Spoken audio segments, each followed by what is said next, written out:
కానీ వేరెవరికో ఆ క్రమంలో వేరెవరికో కాదు కాదు కదా కదా సార్ శివశంకర్ గారికి ఇష్యూ అంతా కూడా ఆ క్రమంలో వేరెవరికో అంటే చంద్రబాబు నాయుడు గారికో లేకపోతే వారి అబ్బాయి లోకేష్ గారికో వాళ్ళ కోసం మనం పనిచేయడం కోసం కాదు, మనం కూడా ఈక్వల్గా ఉండాలి అని చెప్పి ఈ రోజున జనసేన సగటు కార్యకర్తలు కోరుకుంటున్న మాట విషయాన్ని జోగయ్య గారు కూడా చెప్పారు. తప్పే ఉంది అందులో? జోగయ్య గారు చెప్పింది తప్ప ఏమన్నా?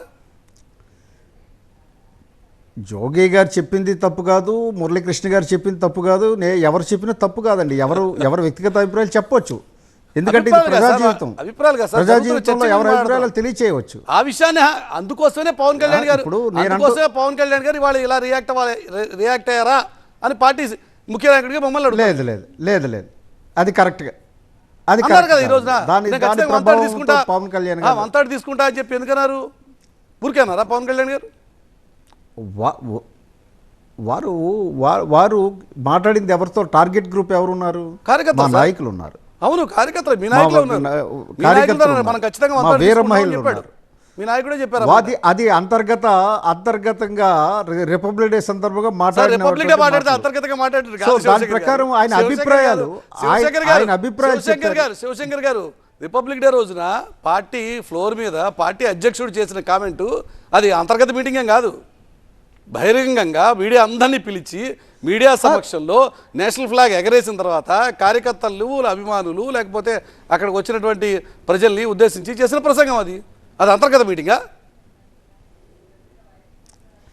ఆయన అభిప్రాయం చెప్పారు మురళీకృష్ణ గారు. ఇప్పుడు ఏం 1/3 తీసుకుంటానంటే అందులో తప్పేముంది చెప్పండి నాకు. అదే సార్ నేను అడుగుతున్న మాట కదే. జోగయ్య గారి మాటల్ని ఈ రోజున ఇంప్లిమెంట్ చేయడం మొదలుపెట్టారా? పొత్తులో మీరు ఏదో ఉన్నామంటే ఉన్నాం, నామకాయ 5దో 10దో చంద్రబాబు నాయుడు గారో లేకపోతే లోకేష్ గారు ఇచ్చిన సీట్లు తీసుకుని ఉందాం అన్నట్టు కాదు, మనం ఎంతలో ఉండాలో అంతలో కూడా ఉంటామని చెప్పే ప్రయత్నం అని అడుగుతున్నాను నేను. అదేం కాదండి. ఆయనకి ఒక వ్యూహం ప్రకారము చాలా దీర్ఘకాలిక ప్రణాళిక ప్రకారం అడుగులేస్తున్నారు తప్ప ఎవరు చెప్పిన సలహాల వైపు ముగ్గడం అటువంటిది జనసేనకు లేదు. పవన్ కళ్యాణ్ గారికి అయితే ఏ కోశాన్ని లేదు. అతి దగ్గర గమనించిన వ్యక్తి పరిణామాలు కేవలం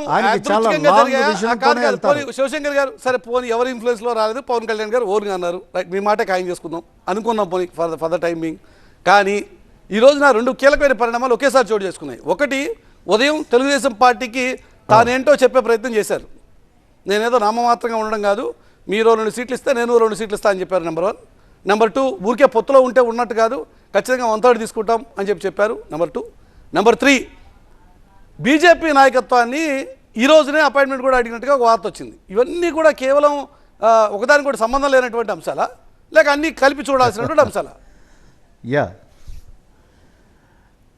మురళీకృష్ణ గారు, నేను 1 by 1 చెప్తాను. చెప్పండి.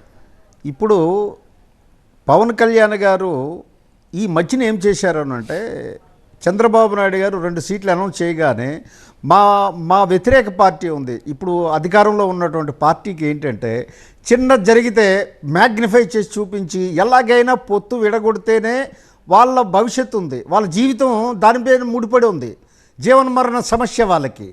వాళ్ళు ఏం చేశారంటే ఏకపక్షంగా అనౌన్స్ చేశారని ఊదరగొట్టారు. రెండవది ఏమిటి అంటే క్యాడర్ కూడా గందరగోళం సృష్టిస్తున్నారు. ఒక యూట్యూబ్ ఛానల్స్ విపరీతంగా పెట్టేశారు. వీళ్ళు ఇష్టాసారంగా గాలిపోగు చేసి వదులుతున్నారు. అంటే